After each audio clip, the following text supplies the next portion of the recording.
it's a positive thing. You know, it wasn't a ground ball that went through my legs or a strikeout. It was something that I did good. I hit a home run off one of the toughest relief pitchers in baseball, a Hall of Fame guy, and if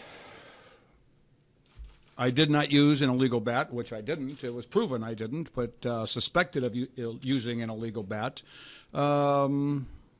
We wouldn't be doing this. It would have been a July 24th game 30 years ago that no one would have remembered. But when the umpires called me out and my protest kind of made it famous. Yeah, somebody asked me if I corked my bat, and I said, no, I don't cork that one. I've never corked a bat in my life. And back then, people corked bats.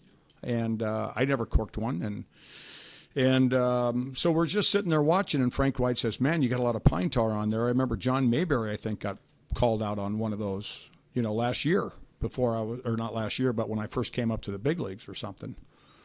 And I'm going, well, if they call me out for using too much pine tar, I've never heard of that rule. I'll run out there and I'll kill one of those SOBs. And as soon as I said that, Tim McClellan turns around and starts looking for me in the dugout. And like anything, you don't realize. I mean, I think I totally blanked out because when I saw the video, I was amazed at my reaction. But Timmy stands 6'6", weighs about 250 pounds, and his line today, everywhere he speaks, and he's known as the Pine Tar umpire, and does a lot of speaking engagements, in towns all over the Midwest, and I know he lives in Des Moines, but he always talks about it and always brings me up. He says, George is 6 foot, 205 pounds. I'm 6'6", 250. I got shin guards on, a chest protector, a mask in one hand, and a bat in the other. What were you going to do to me, George? I said, I wasn't going to do anything, just come out and yell. But then Brinkman grabbed me from behind and started dragging me away, and that's what made it look so bad. First time you saw the tape? I couldn't believe it. I had no clue that I did that. I really had no clue. I know I ran out in the field, but I didn't know I was. I mean, what team did the bobblehead?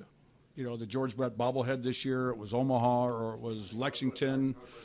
Northwest Arkansas did a George Brett bobblehead, and the head doesn't bobble, but my arms do.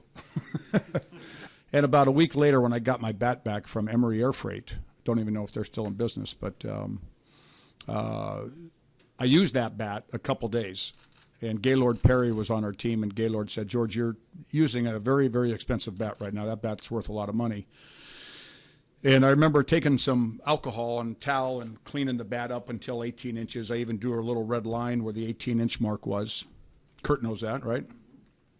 And used it for one or two games, and then all of a sudden Gaylord said, you're crazy to use that bat. And so that's when I took it out of play. Barry Halper. I sold it to him immediately because everybody in the world wanted it. I sold it to him, and then about a month later realized that bat's mine. It should be in my possession. So I called him up, and I had a bat that I used the day I hit 3 home runs off Catfish Hunter at my house, and I said, hey, look, I want the bat back. I'll pay you whatever you paid me. And $25,000. Gave me $25,000 in cash. $25,000 and a bat that I used to hit 3 home runs with. And then I gave the bat to the Hall of Fame. Again, if it was Cleveland, would it have been that big a deal? I don't think so. But New York is New York. And as a result, we did this in New York about 3 weeks ago when we were in town playing the Yankees, and now we're doing it again today because the anniversary is tomorrow. When bats weren't as plentiful, from my understanding, guys would put little finishing nails in there if they had a little crack in them and put more and more pine tar on it, and then guys would hit a ball and the ball would get a black smudge on it, and the umpires would always throw it away. And so they decided to come up with a rule to save baseballs that you cannot put pine tar 18 inches above the handle of the bat. That's my understanding of where the rule came from. Yeah, well, at that time, the owners were very... Now they throw a ball out every time it hits the ground, yeah.